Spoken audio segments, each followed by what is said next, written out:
Okay, we are live. We are good to go. Welcome everybody to Comics in Color, Volume 35. Let me get this started. Come on, work for me here.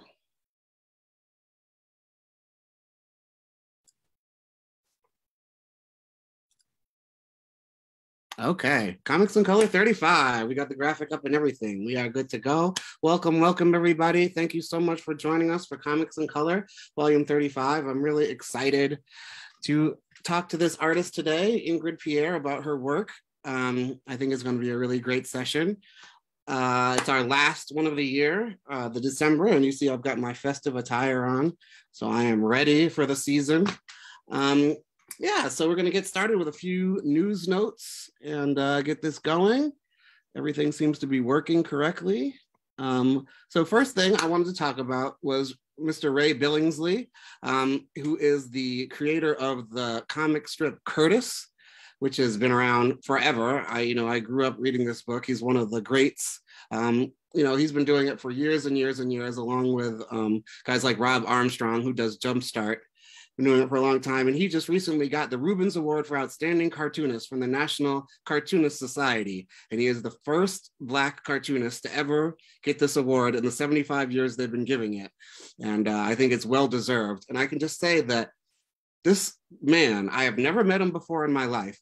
I posted up on, this came up on my timeline. I posted, I said, Ray Billingsley, congratulations, you're one of the greats, and he got back to me immediately. Like, IM'd me and was like, thank you so much, and So I hope to continue conversations with him, and maybe I can get him to come to Comics in Color Festival in April. We'll see, but he was just unbelievably gracious for someone who is like a legend in the game to, a guy like me who's just kind of trying to make it happen. So that was really exciting. So congratulations to Ray Billingsley on this amazing award. I just want to say, talk about Marvel Voices for a minute. They have a new one coming out in February for Black History Month. Marvel Voices is just this incredible comic that they put together, featuring artists of color, writers of color, lots of like one-shot stories. As you can see, Black Panther and Captain America and all sorts of people are featured in here. Angelique Roche, who's a very well-known kind of in the nerdverse podcaster and such, is editing it. And they've got names like Cody Ziegler, Natasha Bustos, Victor Laval, Jay Holtham, Maria Frolic, and more. So it's the reason why I bring up Marvel Voices is because it's a really great way to find artists and writers of color who are kind of doing it in the business. Oftentimes they're not featured. So shout out to Marvel for doing this. But, the more, like I said, diverse stories are good for everybody. So the more diverse voices we get out in major publication, in the big two is great. And, indie comics also great, but I think one feeds the other. So definitely check out Marvel Voices. And they've got some back issues. I think this may be issue 3, and we've definitely had some folks that are in the Comics in Color family being featured in these as writers and artists. So go back and check out the other ones as well. This one is a little bit personal. This came up, I think there was maybe some sort of anniversary or something of this comic. Well, it's not a comic, it's a children's book, but it was just so influential in my life. It was there was a cartoon that was on Sesame Street, but I also, as a kid, would go to the library and get Billy Joe Jive, Super Private Eye books all the time. I really loved the stories, and I didn't know anything about who wrote them or anything previously, so I decided to look it up. A gentleman named John Shearer, who was a contemporary of, oh God, okay, I'm doing it again. I'm forgetting people's names. The photographer, that iconic photographer who did A Great Day in Harlem. Why am I blanking on his name? Gordon Parks, thank you. He was a contemporary of him. His photography work is amazing, but he wrote this book for children, a series of books, and they were illustrated by his father, Ted Shearer, and I just thought they were great. and something you didn't, this was like in the 70s, you know, and 80s, and it's not something that you saw regularly. So I was just excited to learn more about John Shearer and Ted Shearer and their work. Because also when I saw this book, I put me in the mind of like, those were Jack Keats, A Snowy Day, and stuff like that, and some other books that featured Black protagonists, but were written by white people. So I was like, I got to check and make sure this was written by a person of color, and it was. And he's also a very talented photographer and everything. So check out John Shearer and introduce your children to Billy Joe Jive, because even though the name's like a little bit funky now, back in the day, it was super dope, and I loved it. Just in other news of people with star power getting behind Black comics or comics in general, John Leguizamo recently released Phenom X, a series that he's writing. He partnered up with Edgardo Miranda Rodriguez, who we know from the Boricua series, very prominent Puerto Rican artist. And I believe Todd McFarlane did the cover artwork for this one. So I haven't read it, but I'm excited to check it out. It sounds like a really exciting story. And it also leads into Keanu Reeves also put a comic out recently called Berserker that he co-wrote with Matt Kint. And it sounds amazing, you know, pretty like a hyper-violent sort of thing, immortal, half-god, goes on a rampage sort of thing. But if it, you know, the title Berserker makes me think of the anime Berserk, which I think is, you know, is a classic anime and manga. And it sounds like it kind of has some parallels to it. So definitely another one to check out. I believe it came out like a year ago. So they may even have a trade by now, but pick up the single issues. Otherwise, it sounds super cool. I'm definitely going to check it out. I want to shout out to my brother, Barrington Edwards. He's doing his thing at Studio Vexer at Vexer University with concept labs and life drawings on the weekends. There's one happening tonight with model Musukala Masakai, who is a local model and activist. She does a lot of runways. Well, she has done a lot of runway stuff and has her own event to battle breast cancer. But so most Fridays and Saturdays, they have a concept lab where an artist will come in and talk about a concept that they're working on or want to work on. And then on Saturdays, they have live life drawing, sometimes with nude models, sometimes with clothed models. I believe this time she's going to be clothed. I went last week and they had a nude model, and it was really, I mean, it was dope vibe, you know, just people drawing. And Barrington always has this way of sparking up amazing conversations while you're drawing. It's one of his gifts. So definitely, if you get a chance, check it out. Go to studiovexer.net for more information, or email him at studiovexer73@gmail. And definitely, it's worth checking out. It's a great time, and it's always good to get together. And it's in Quincy, in kind of the North Quincy area, very close to the North Quincy train station if you don't drive. Conventions are coming back.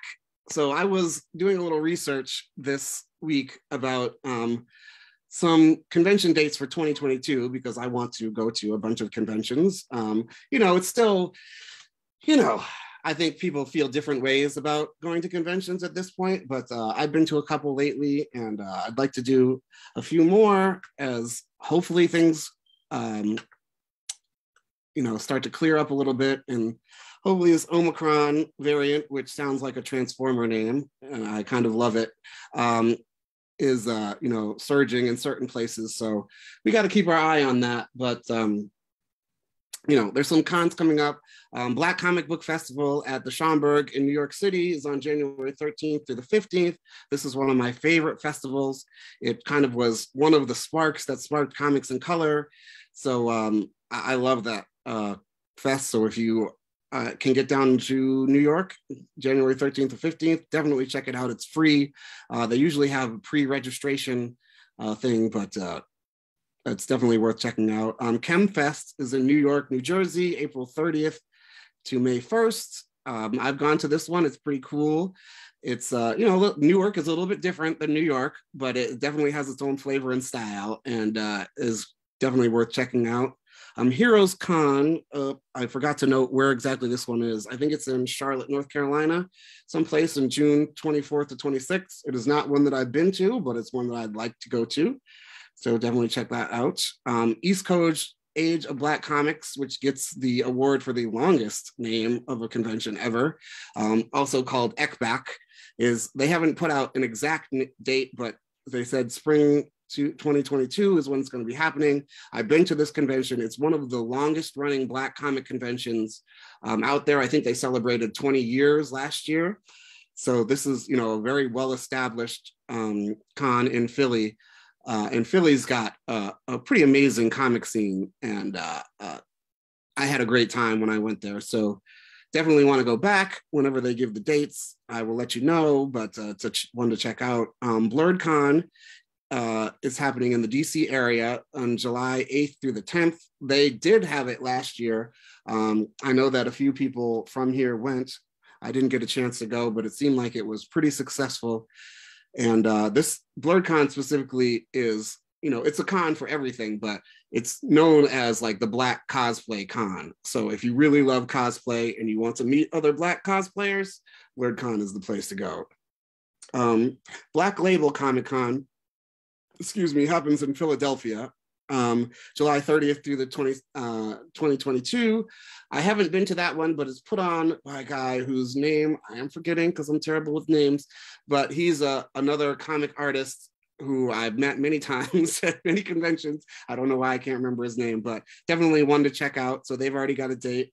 Dragon Con, which is one of your bigger cons, is happening in September 1st, 2022, but it's a huge con. It happens in Atlanta and is very well known for Black cosplayers and comic people. Atlanta is a chocolate city, so you get, obviously you get a lot of people, but some guys that I'm going to recommend their comic are from there, and there's a big comic community in Atlanta, so definitely worth checking out. So there's a few. There's a lot more cons coming up, but here's a couple that I would recommend checking out. I'm going to try to make it to a couple of them.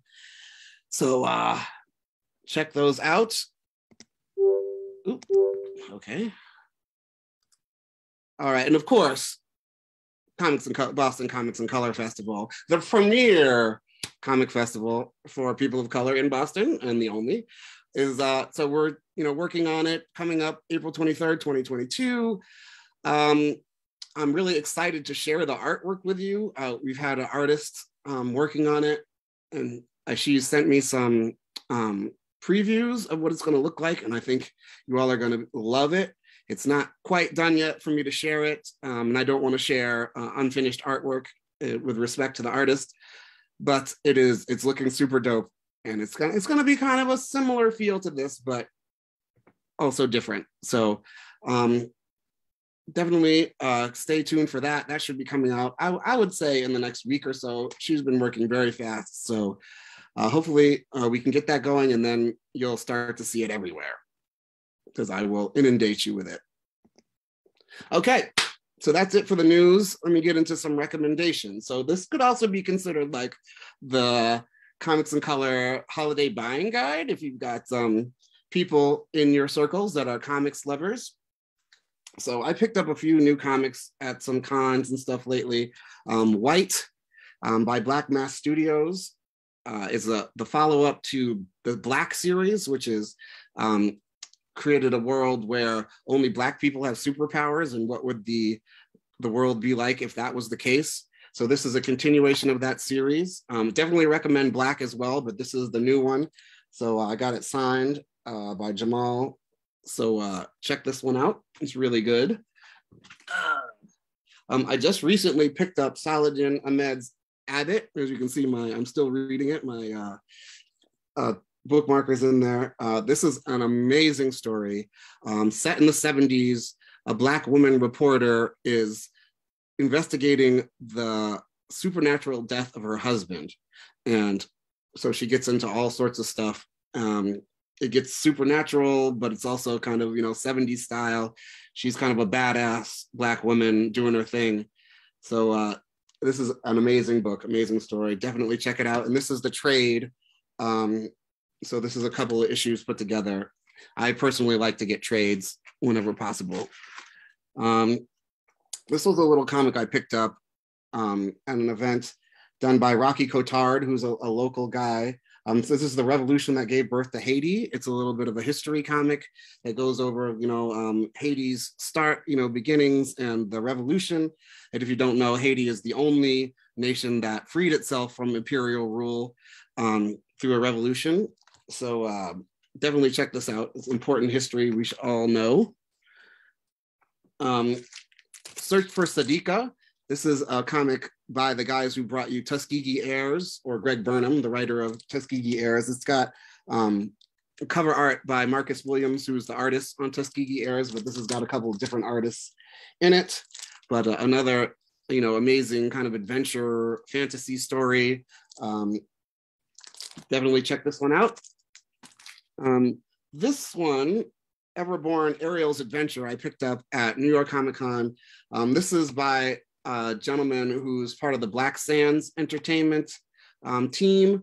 Black Sands, if you don't know, is a company that's kind of making itself a clearinghouse for Black comics, certain Black comics. But it's like an app and a website where you can read them online and buy them online. I picked this up. It's very cool, kind of has this Full Metal Alchemist feel to it a little bit. But it's a fantasy adventure featuring a bunch of different characters, not particularly characters of color, but the gentleman who wrote and drew this book is a person of color. This is a little bit older one, and I recommend this before, but I just think it's such a great book. Fights by Joel Gill. He's a local guy, professor at BU now, I think. Yes, but this is an amazing memoir he kind of recounts his youth and childhood through the fights that he got into. As a kid coming up in the South, he's from Virginia, and it's just really, really interesting and heartfelt. And I definitely recommend it. It came out in 2020, I think, so it's a little bit older, but definitely worth picking up. And Bitterroot, which is an amazing kind of steampunk series about this family, the Sangres, who fight demons. So this is a bunch of the members of the family. This is the second trade. I also have the first trade, but this one came out recently. Definitely worth picking up. Amazing art by Sanford Green. I think it's great writing. It's being developed. It even says it on here. It's currently in development for a Hollywood adaptation by Legendary Pictures with Ryan Coogler, who is the director of Black Panther. So he's going to do it right. I think that this has the potential to be an amazing story. I kind of hope they make it a series instead of a movie, because there's so much in the series that I would like to see, and not just a single standalone movie where they have to cut out a bunch of stuff. So definitely want to check this one out. They've got quite a few books in there, but definitely worth picking up. So that's all I've got for the recommendations. So run out and pick those up. And of course, go back through our archives and support all the, the artists that we've had before, including Miss Ingrid Pierre, who we're about to talk to now. So I'd like to introduce Ingrid Pierre. She is a mixed-race Haitian and Filipino designer, artist based in Boston, with her recent autobiographical comic, Secret Black Woman, Peril and Power. She's now a two-time Mice Mini Grant awardee. Her self-published graphic novel, Do Not Resuscitate, was also a first prize winner at the North Street Book Prize. So welcome to Ingrid Pierre. Hello, Kagan. Thank you so much for having me. Yeah, I'm so excited to talk. So I first saw you at Mini Mice in August in Starlight Square in Cambridge. And I was walking past your table, walking around just looking at comics. And this book grabbed my eye immediately.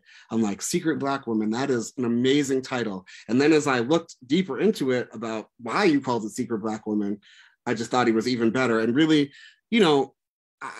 I do a lot of work about racial ambiguity and being biracial. So, your perspective seems very unique. And I really I'm interested to hear more about it. So why don't you tell us a little bit about yourself, beyond what the little bio that I read, and how you, came to creating your own comics.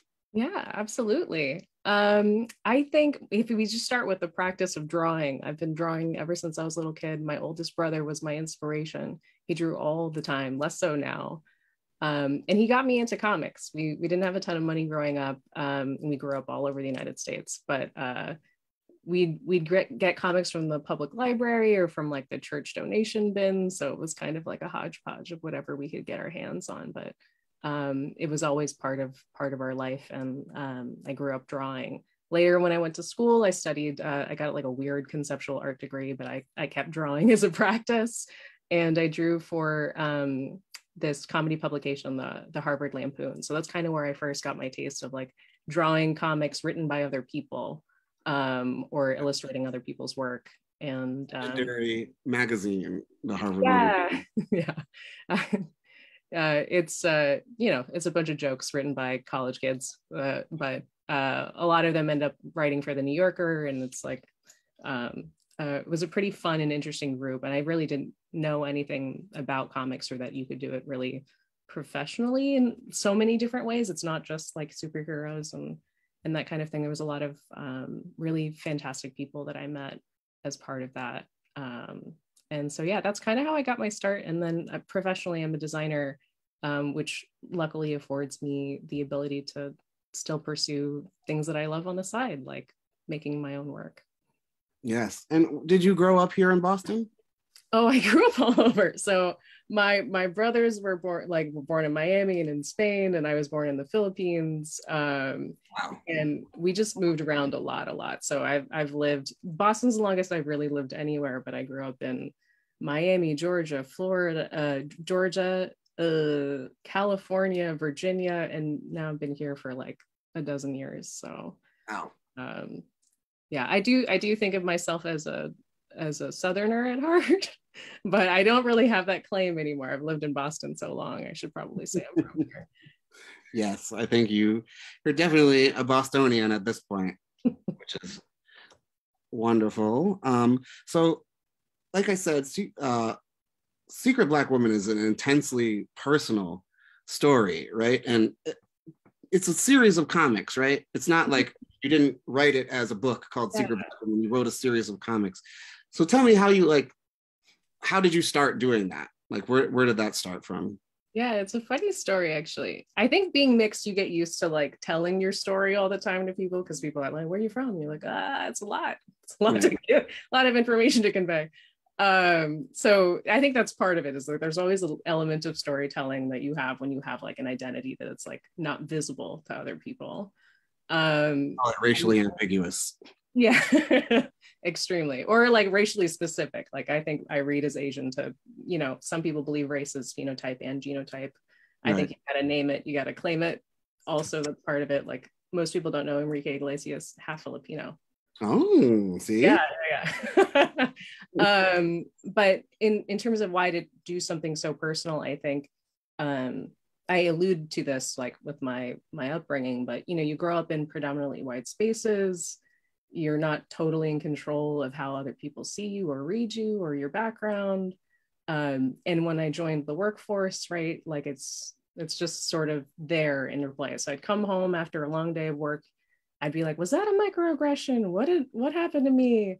What's going on? And then I just felt like I had these little stories or these ruminations kicking around in my head that I wanted to put on paper just for myself to like process, like, is this racist? I don't know. And so Secret Black Woman originally started as a Tumblr webcomic. I would like draw out a page after Tumblr. I know. It's still there. If you go to secretblackwoman.com, like my original drawings are there. And I started it in kind of like the Obama presidency, when there was still like nuance for this stuff. Or at least I felt like there was. But yeah, it mostly just started as like kind of art therapy of like, how do I express a thing that's really just for me? And luckily, like some people saw it and resonated with it and like understood where I was trying to come from. Well, so I know all kinds of stories. Yeah. So I know that like Well, me personally, kind of being a mixed race person, it felt very lonely, right? It felt like even though I have a sister who's the same mixed as me, but it still felt very lonely, like you were kind of all on your own. So I definitely understand your story and like needing to kind of work through that stuff and people kind of questioning where you belong all the time. So I find that is the same kind of therapy through my comics, which I think is great. So did you find that it helped, like it brought you to a better place by doing this? I think so. In that, like what you said, like it made me less lonely. Like people, when I first I drew it for like maybe 6 months, like very sheepishly. I was publishing it like alone, not telling anyone it was there. When I had enough to like share with people, I like sent the link out, and people were like, I want a whole book of this. Like, I understand this completely. And it wasn't just because they were also mixed. It was like, certain people from other backgrounds, like maybe like white passing Latinos or like other kinds of folks, like even if they didn't have the exact same experience as me, just really understood it. Or people who came from, say, like a Black monoculture, like some of my friends from other parts of Virginia and Mississippi or something, read it and learned something new that they hadn't considered. And like the definitions and expansion of Blackness and the conversations that came out of it, like that was so healing. Yeah. Drawing was painful. Like I feel like when you dig up in your own background, like sort of like picking at a scab, but it's like what came out of that was healing. Yeah. Well, I've definitely found that like people, I drew the racially ambiguous guidebook for myself, right? To do the same thing you were doing, kind of working through it. But as I've been out there, like sharing it with people, it's amazing how many people identify with that story or have someone in their family that identifies to that story. And they love to tell me about it too. Like when I'm out there, at cons and stuff, I get all the, I have a nephew who looks just like you and da, da, da, da, da.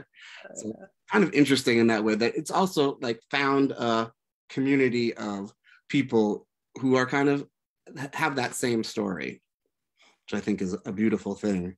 So I have not, your second book, Do Not Resuscitate. I wasn't able to read that one yet, but can you tell us a little bit about that story and how that fits in? For sure. That one is like a hard left turn from Secret Black Woman, which is like totally autobiographical. Do Not Resuscitate is like a zombie love story. It is like a work of fiction. It's like 86-page graphic novel. And yeah, it's definitely like a labor of love, but it was a very different type of labor. I've always been fascinated with zombies and zombie lore from being a kid, and also like horror. I think it's such an interesting vehicle to explore. I think I originally started it in college as like I tried to make a musical, like a zombie musical that obviously like was not the right format for it.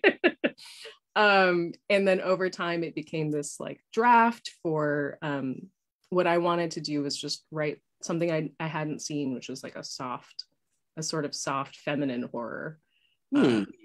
So that's the inspiration, and it comes through mostly in like the art and the tone. So there's like some spicy, scary horror stuff mixed in with what is primarily like a story about love and loss. Sounds great. I look forward to reading that one.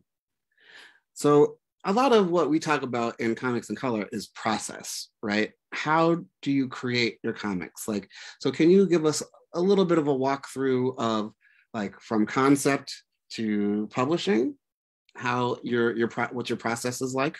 For sure. I think between the two, the graphic novel and the web comic, or the small collection of comics that's Secret Black Woman, totally different process. So for the smaller comic, I don't like to give that too much structure. I really do want it to be just an articulation of what's in my brain. So I will give myself 2 hours after work. I will have a page done in those 2 hours. It will be black and white. And I will do like a very loose thumbnail and try and see how much narrative I can fit in just like the parameters of one page. I draw digitally on an iPad. And so that's the general format. So that's like very stream of consciousness this. It's like very organically done. It's not very pre-planned at all. It basically is just like a sketch, and then I refine it with some inks. That's it. With the graphic novel, I had to completely change the way that I drew, because I started it out in that stream of consciousness style, and I ended up with 114 sketched out pages, and they were garbage. They were terrible. There was no like overarching story. So I worked with another artist who is also Haitian, Mildred Louis. She used to live in Boston. And to kind of refine and review the story. And she helped me kind of rethink and start from scratch on story structure. And so beginning, middle, end, and every beginning has a beginning, middle, end, you know, like give it really, strip out all the stuff that was just me like playing around, and put back in the stuff that like actually moves a narrative forward. Totally different challenge. And so, yeah, I'd say I don't have one process, but I do have like one thing, which is like everything I do is digital right now. But did you script out the entire graphic novel before you, I mean, I know it sounds like you kind of thumbnailed it out first, but when you went back, did you like write the script out for the whole thing? Yeah, I started with an outline. I actually even used a project management software called Trello.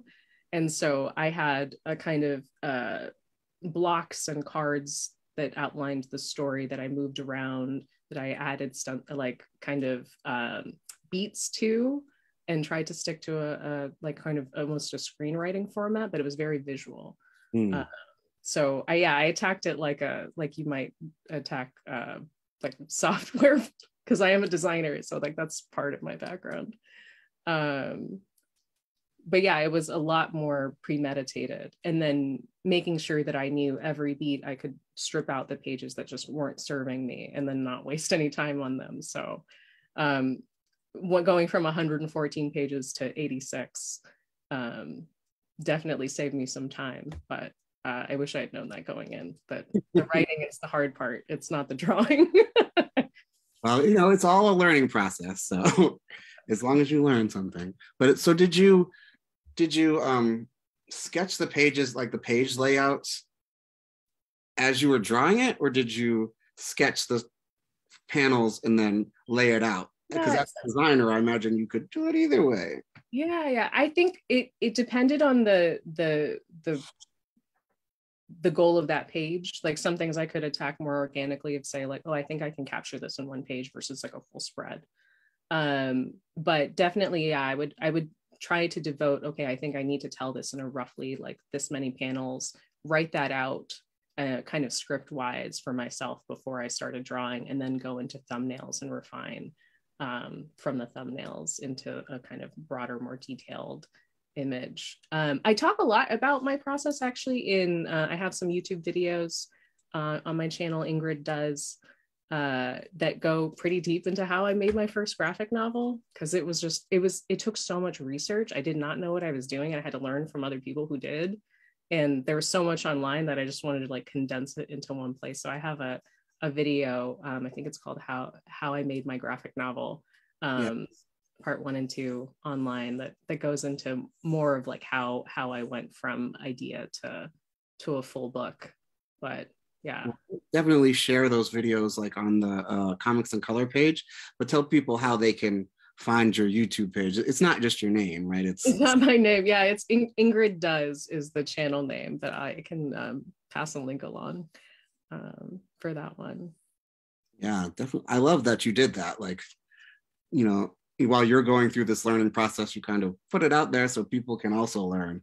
Yeah, it's so hard to get it. I mean, there's so much information on the internet, right? So if I'd already done some curation for folks and was like, oh, here are the books I read and here are the things I did, I figured it would be helpful. And I think that video now has like tens of thousands of views, which is crazy. Like I didn't think that many people would watch it. I only have 2 videos up.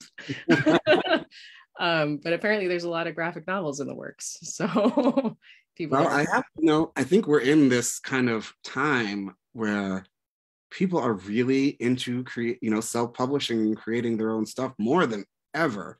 I see stuff popping up almost every day where people, oh, check out my new graphic novel or check out my new comic book. So I think I could see why people would be super into that. Yeah, it's fabulous. I think there's been like a reevaluation in the pandemic of like what people value and like what they want to do with their time, you know. I also think so. And so how did it, that leads me to like, how did the pandemic affect your artwork, your workflow, your, you know? Yeah. Oh, how didn't it? There's so much there. I'm really grateful for the time that it's afforded me to like really sit and have the space. It used to be that I would, you know, try and draw on my commute and like have to fit it into my life like super intentionally. I even like when I was working at the peak of working on the graphic novel, I even like paid for like separate office space so that I could go somewhere separate, work for like 3 to 4 hours and then go home, just to give myself that. Now I'm like, you're seeing my home, you're seeing my workroom. Like I'm just here. I can shut my laptop at the end of the day and just work. And it actually has afforded me this like wonderful balance. I'm very much a believer of like, especially if you're like me and it's not what you do for a living, like 8 hours of labor, 8 hours of work, 8 hours of rest, and 8 hours of whatever the heck brings you joy. And for me, that's like drawing and making comics. So the pandemic let me do more of that. And I'm very privileged to be able to work from home and do that for sure.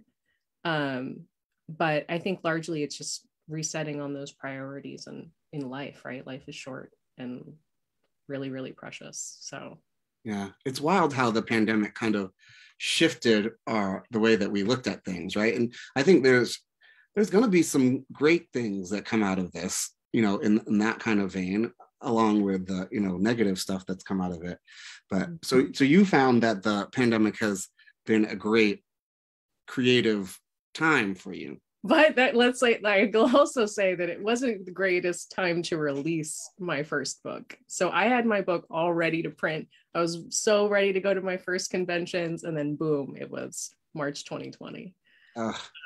And so even the videos that I make about the book, you can hear me say, "Oh, I'd love to take this to conventions." And I think I published that in like right before everything hit. Wow. So I had to learn how to do it. Yeah, in a remote world. Yeah. Wow. And so what did you come up with, if you don't mind me asking? Like, how did you do it? For sure. I mean, instead of, you know, hustling and going to comic book shops and asking, hey, can I like, I put some books here for commission or whatever, or going to conventions, like that was totally not an option anymore. So I had to really rethink my entire strategy and like how to make it totally digital first. So that's what I did. Was I first released my book as a digital PDF to kind of like fundraise rather than like doing a Kickstarter. I wanted to give people something first. And then if they did that, once the book was printed and funded, they would get a discount on the print version. So I had to really re-strategize about how to be really digital first when I had my goal was to put out a physical book, and it just became that much harder to kind of sell it. Did you do that through social media for the most part? For the most part, through social media, through personal networks. You know, I didn't make the biggest splash. It is like totally self-published, right? I was trying to just see, could I do this? Not necessarily have like a publishing deal or like find a distributor. But yeah, it definitely, I had to be a lot more hands-on with it, and keep it on social and market more. That's the thing, is everybody loves making things, but nobody likes marketing. Right. Nobody likes marketing. It's a whole nother job to like market it. Yeah. Did you so have you tried to get it into stores or anything like that yet? Not really. Primarily I was interested in like, could I get to learn every bit of this, from like how to draw it, how to write a story, how to complete it, how to get it printed, how to set up an LLC and like do everything by the book. I really wanted to just do as much hands-on as I could to learn. And you know, I'm kind of an outsider to this space, right? Like I didn't know a lot of comics people coming into it. And I feel like actually a little comics illiterate in some places, because my background is like studio art and design. So I just came to the perspective of wanting to learn. I never thought I'd make a profit, or like, I say that my comic makes enough in revenue to kind of justify its existence, but it's not necessarily like, a profit-making enterprise. Right. Well, that's one thing I say to you about like cons and stuff like that, is that there are very few people who are getting wealthy off of making comics, right? There's some people who like have jobs and make living, but I don't know anybody who's getting wealthy. So everybody that you meet in the comics community or at a comic convention is doing it because they absolutely love it. Yeah. Right? And it's kind of can't help but do it. Like I could find other ways of spending my time, but here I am, right. Definitely for the love and for the passion of it, less so for the profit. Yeah, and that kind of all kind of puts us in the same category of, and there's so few things that people do just because they love it. Like, okay, if you can make a couple of dollars, great, but there's no way that's, how many books would you have to sell to make your time worth it? How much time you spent creating. Yeah. And then, and it's not always people looking for a publishing deal, right? The people just like to have control over their stuff and be able to put it out there and in their own way and learn as they do it, all aspects of the industry. So I find that very interesting, it's just a community of love is one of the things I love about it. So you said that you're not, you were kind of comics illiterate coming into this project. So what are some influences, either television, books, artwork, other comics, kind of influence your work and how you do it? Oh, for sure. Yeah, I'd say I am like a fangirl of many things. I'd say my probably strongest inspiration is like Guillermo del Toro. Everything that man does is so perfectly nerdy and so passionate in the storytelling, and his relationship to horror and talking about monsters and using that to frame people as monsters. I think that really is like where I got really inspired for Do Not Resuscitate and how I approach horror. I'm also, working on another set of stories similar to my graphic novel on similar subjects. So that stuff inspires me. And Guillermo del Toro visuals, like the visuals he does are just, and you can watch a movie and not know that Guillermo del Toro did it and see like a monster or something and be like, that's Guillermo del Toro. And it's craft too. I love, so Crimson Peak is one of my favorite movies. I know it's not everybody's favorite of his, but I love that he even made wallpaper that like had subliminal messages in it as part of the set design. Like that is just, it's incredible. And it's a level of like kind of, he's doing it to entertain himself. And I think I love that from the artists that I most admire. It really does feel like it, like, oh, this is just them having fun. Right. And it's like a very pure form of expression. But yeah, I nerd out on him for sure. And in my background at school, I studied a lot of Japanese printmaking. And that comes across in like kind of how I like to, my comics are pretty like flat and focused on like line and brushwork. So that's what I pay attention to. And then because I was at the Harvard Lampoon, everyone there idolizes like New Yorker artists like Adrian Tomine. I do too. I love his work. I forget the name of his most recent book. It's like The Loneliness of the Independent Cartoonist or something, but that was definitely a fun pandemic read. Do you ever think about submitting comics to the New Yorker? I don't think it's my scene. It's a kind of dry humor that I don't think I'm cut out for. But I have friends who are published now, and it's like fun to sort of cheer them on and watch their star rise. Pretty cool. So what about comics? I mean, you said your brothers were into comics or got you into comics coming up. What kind of comics did you guys read? I think my brothers it was like the 90s Image comics. I think they read a lot of like Spawn and that kind of thing. That as a little girl, like that didn't resonate with me so much. No.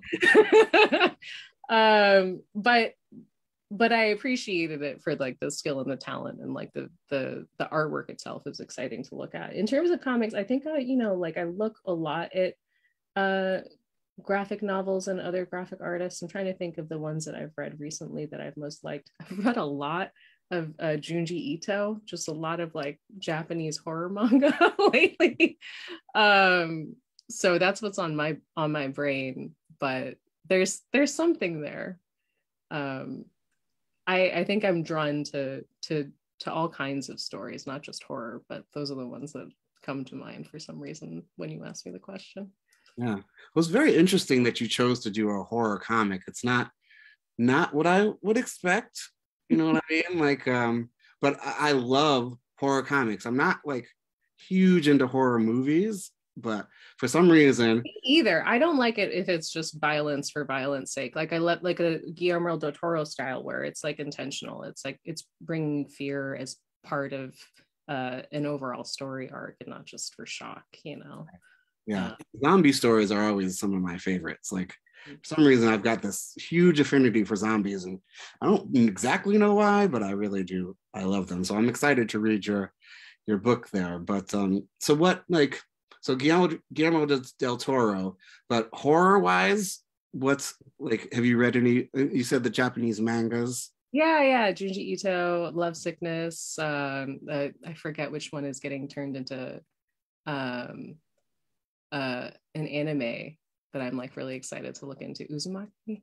But yeah, I'd say what's funny is I think it does all come down to upbringing too. Like I was I'm half Haitian, like you mentioned. So voodoo and zombie stories, it was always part of our like lore growing up. I feel like kind of ownership over it because zombie is like a loan word from our culture. And yeah, I feel like that has always been in the family. Like my father growing up, just he didn't care about the rating of a movie. He would just be like, yeah, you can watch whatever you want.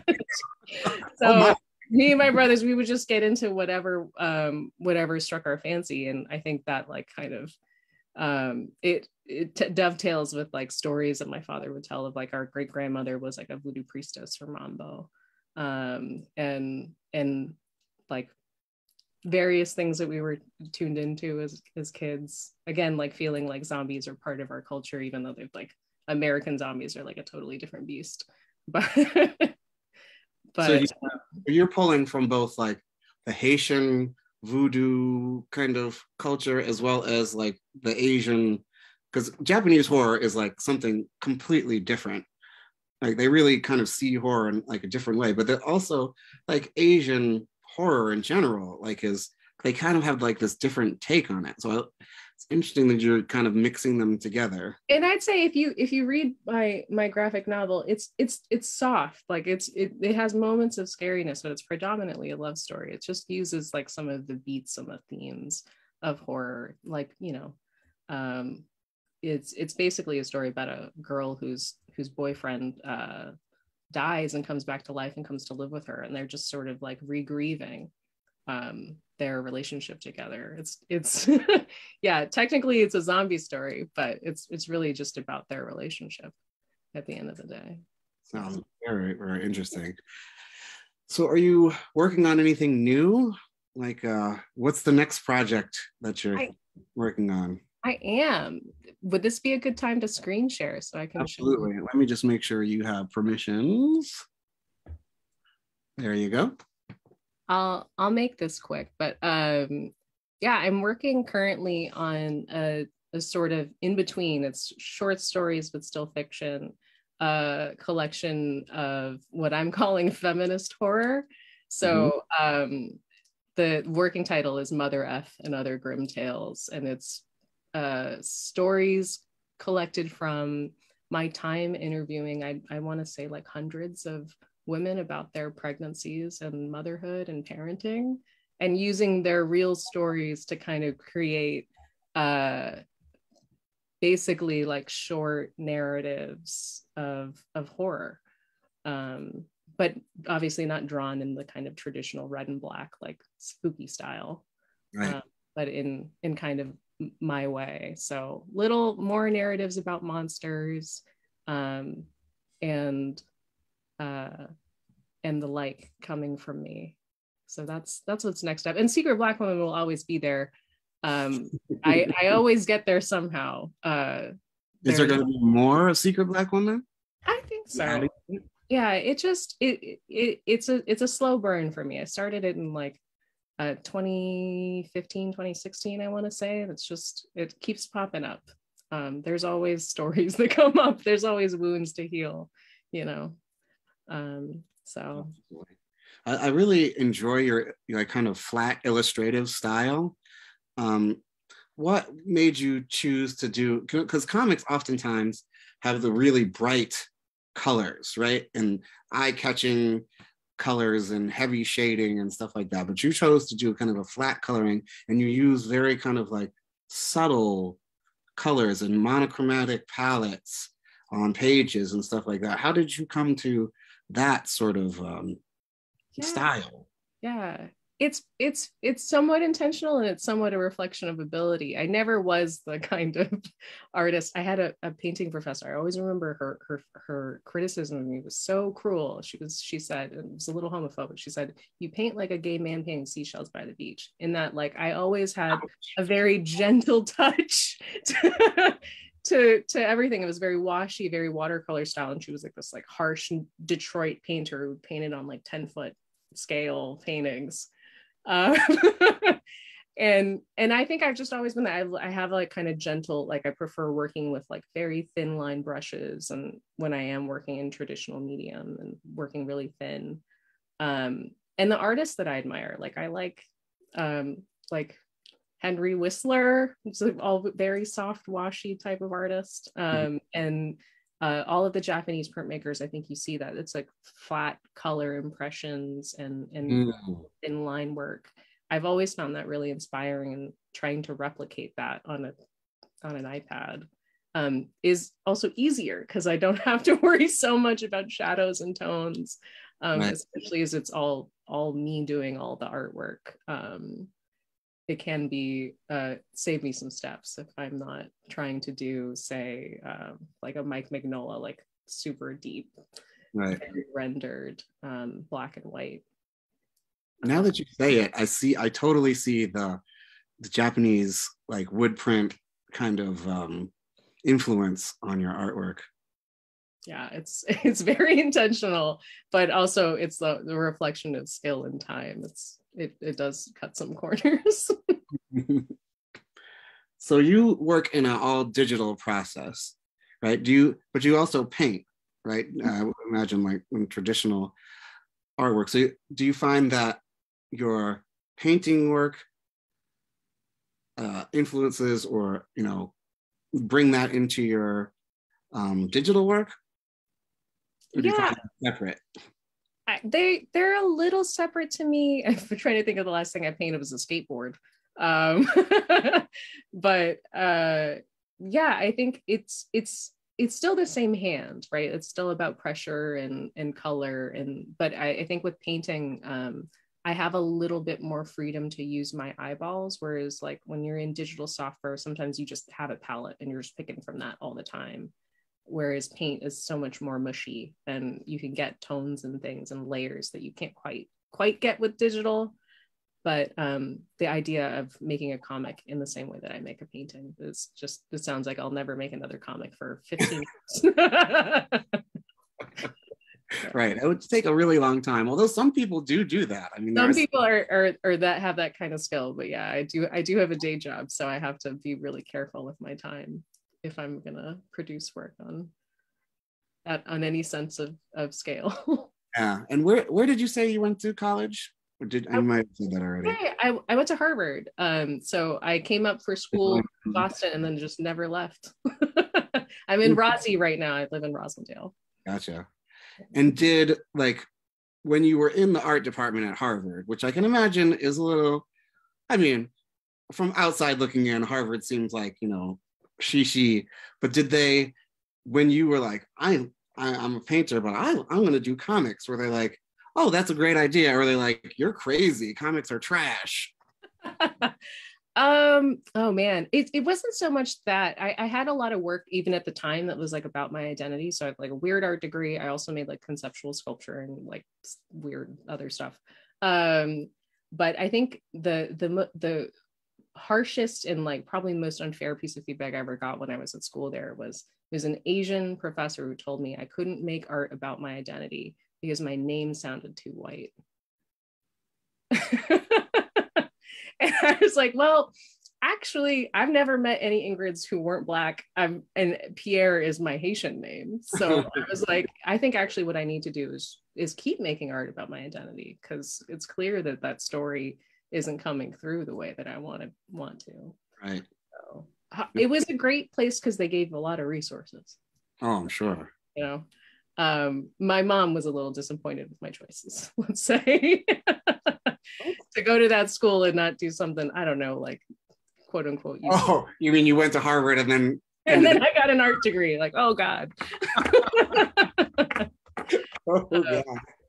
But no, I think that they're open to so many things. It was just a great place to be exposed to people who were just kind of in everything. Yeah. Well, that's great. Did you find a community there?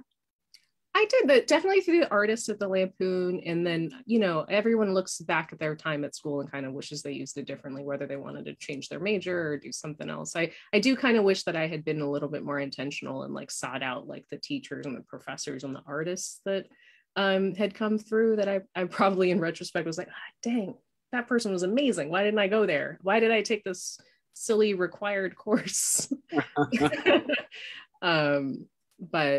But no, it was a great opportunity. I felt extremely privileged, and yeah, the most difficult part about being in a place like that is more just like feeling like, oh, do I belong here? Everyone is so smart. And you know, I grew up in where I grew up and went to public school, and I was surrounded by trust fund kids, and you know, the normal stuff that you expect from IBs. But right. Awesome. So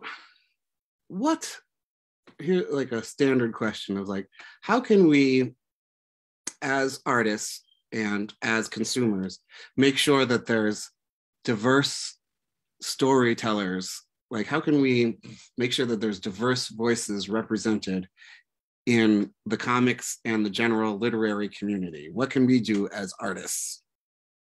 Oh yeah. Well, to go back to that earlier story, don't discourage them. Don't tell them what they can and can't do by virtue of what they look like or what they're around. Like, I make a lot of work about my identity, but I don't think every artist of color has to do that, right? Like, I do that because it's meaningful to me, right? But I think artists of color should be encouraged to make whatever kinds of stories they want to. And naturally and organically, they will put themselves into it, because you can't help it. You know, a lot of people complain about like same face syndrome as artists, where like everyone you draw looks like you. But when you have more people drawing, then you get a greater diversity of people that just show up organically and work.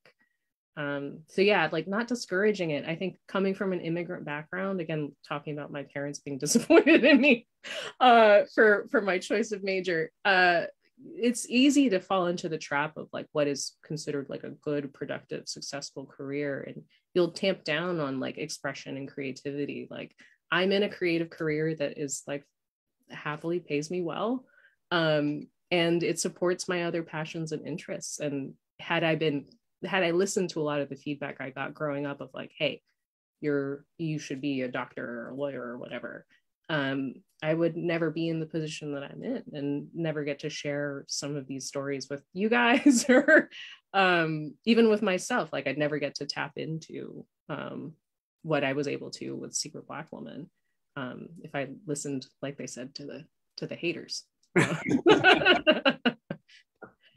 Yes, because you will encounter haters, especially with you know, a career in art is always kind of, you know, people have been warned, especially in our parents' generation, that, you know, the starving artist trope, that you can't, your mother probably saw you like starving in the streets because you chose to do art. Have a little faith, Mom. I just it's fine. We all turned out fine. Yeah, there's that something to be said there about like somewhere in the world there is a little girl, like my nieces and my nephews love drawing, and you know, I send them a care package with like little drawing prompts because I want them to know that there are adults in their lives. I think that's really valuable, you know, because they'll hear it from all kinds of people that it's not productive, that it's not gonna lead anywhere. But honestly, I know so many people whose individual like pursuits, even random ones, have led to crazy things. I'll give you an example. One of the people that I work with, he just makes a piece of artwork every day for Instagram, and he's done that. It got him like pretty good attention, and now he's designing albums for Quincy Jones's record label. Wow, isn't that incredible? All from just a little art project on social media. I don't want to diminish it. It's very cool. He does great work. Well, clearly, if he ends up with Quincy Jones, he's doing something. There's something there, and you know, those little wins, like even Secret Black Woman started as a whim. It was just like something I wanted to do to blow off steam creatively, turned into so much more community and passion and like learning. So it's beautiful. Our stories are very parallel in a lot of ways. You know, that I'm also a graphic designer. I started doing my comic series because I felt like I needed to draw more, right? And I didn't feel like I was drawing enough. And it was kind of a whim. I said, let me see if I can make a comic. And then just kept doing it and exploring my own identity through it and stuff like that. But I also just want to, say that I think it's wonderful that you're encouraging your nieces and nephews to do artwork, because as children, like we all draw, right? As little kids, we draw all the time and we express ourselves through drawing. And then at a certain point, some people stop and they start to believe that it's not as valuable, right? And some of us continue, but some of us don't, right? And I know people who were just very talented artists as children that just stopped doing it because they didn't have the support, they didn't have the encouragement. So I think it's really important to have communities, whether it's within your family or an organization like Comics in Color, that encourages people to explore their art in different ways, and that there's different career paths that you can do on it. Like you can be a graphic designer and still do your artwork. You can write, you can draw, you can do lettering, you can do colors. There's like so many careers that you can have in this space. Yeah. A lot of, especially people of color, we don't get encouraged to and it. You don't see models like yourself in the world of the people who are doing things. And if you can't see yourself in the world, it's hard to imagine a possibility that you can fit into. Right. So that's why programs like this are so important, so that if there is a young person watching, they can see maybe I look like them, maybe you look like them, but it gives them a kind of mirror.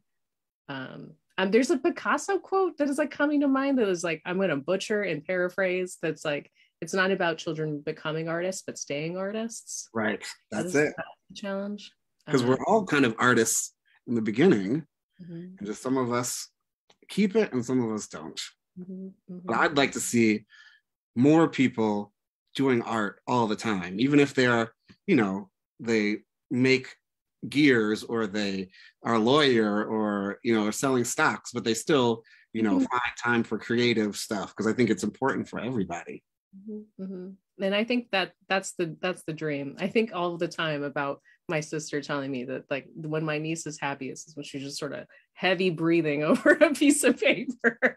And it's such a cute image to me, like just being so in the flow. And I remember what that's like so much, especially, like I said, my brothers were the ones who inspired me to draw, and we'd have drawing competitions. They would always let me win, like brothers were artistic as well. They're artistic. They're it's not so much in drawing anymore, but they were kind of my inspirations on that. And having that encouragement from family members when I wasn't getting it from my parents was essential. I don't think I would have ended up in a creative field otherwise. Who knows what other version, alternate universe Ingrid would be doing now, or alternate universe Kagan, right? The multiverse. Yeah. No, that's great. Well, thank you so much. I think this has been fantastic. I'm really excited by your work and what's coming up next. And I hope that, you'll come to Comics in Color Festival in April, and people can see and get your work there. But until then, why don't you tell us again how folks can find your work and purchase your work in the meantime? Sure. You can find me on my social at Ingrid V. Pierre, V as in Victor, on Instagram. And you can buy my work at my website, verona-creative.com. The dash is important. Are you a freelance graphic designer as well? Can people hire you for graphic design jobs? I don't do any graphic design anymore. I'm primarily a software designer. So when you said designer, for some reason I thought graphic designer. But I've done both. But yeah, I'm not currently available for hire since I've got a pretty good steady gig now. Most of my extra time is devoted to comics. But what kind of software are you designing, if I can ask that? Probably something that you'd most likely be to have used would be I used to work for the public transportation system in Boston. Uh-huh. So if you've ever used our crowding information for like how crowded a bus is, I was a part of that project, and I also helped redesign MBTA.com. So a lot of different weird intersections. And now I work for a video marketing company called Wistia. So yeah. Good stuff. Yeah. We're a really varied set of interests over here, but they all connect, I promise. I love it. Well, we all have varied interests, that and varied things that bring us together, and that we bring into our artwork, especially like for instance, and I'll just tell the story shortly and I'll let you go. But so I went to art school, right, for the beginning of my college career, and it was fine. Like, I enjoyed it, but then I had to leave for personal reasons, and I went back to school, but then I went back to a liberal arts school, and I found it so much more beneficial because I was learning history, I was learning English, I was learning, all these different things, and it was all coming into my artwork. And I think it made me a better artist, a more robust artist, because I didn't just, because art school, I just found very like, art. Yeah. Right. All you do is art, nothing else matters. Art. But other things do matter. And we're not just, artists and then our interests end there. We're people with many varied interests, and it makes better artwork to the more things that you kind of bring into your life, I think. Totally agree. How can you make art if you're not inspired, right? And right. You need a rich life to find that inspiration. There's more inspiration than just other artists, like the masters, or as they call them. So I think it's, being an artist with a more well-rounded set of interests creates more interesting art, in my opinion. Agreed. And I'll stop my diatribe right there. But thank you, Ingrid Pierre, so much for joining us on Comics in Color. I was really, really happy to talk to you. Your work is amazing. Your story is great. And I feel like we didn't get all the way into it, but we'll have to do it offline then sometime. Yeah, underneath the surface to scratch. But yeah, and I am delighted how kind of parallel our stories are, finding our way into comics and design. I didn't go to Harvard, but still, I'm gonna claim that we're connected in that way. But yeah, thank you so much. This is the last Comics in Color for the year. I don't know that there'll be much in the upcoming year as we're prepping for the festival in April. There may be a session or two coming up, but I'm definitely, the focus is going to shift towards the festival in 2022. And yeah, so just stay tuned, to all the viewers out there. Check out Ingrid's stuff. Follow Comics in Color, go to the website, keep an eye out for the new artwork coming and the information about the festival coming up, and invitations and things should be going out soon. And come and meet Ingrid there. I'm like signing you up now. think it's going to be a good time. But thank you so much again for coming and spending the time with me here on Comics in Color. Thanks for having me. All right. Well, you have a great evening. And thank you, everyone, for tuning in. And we'll see you next time. Bye.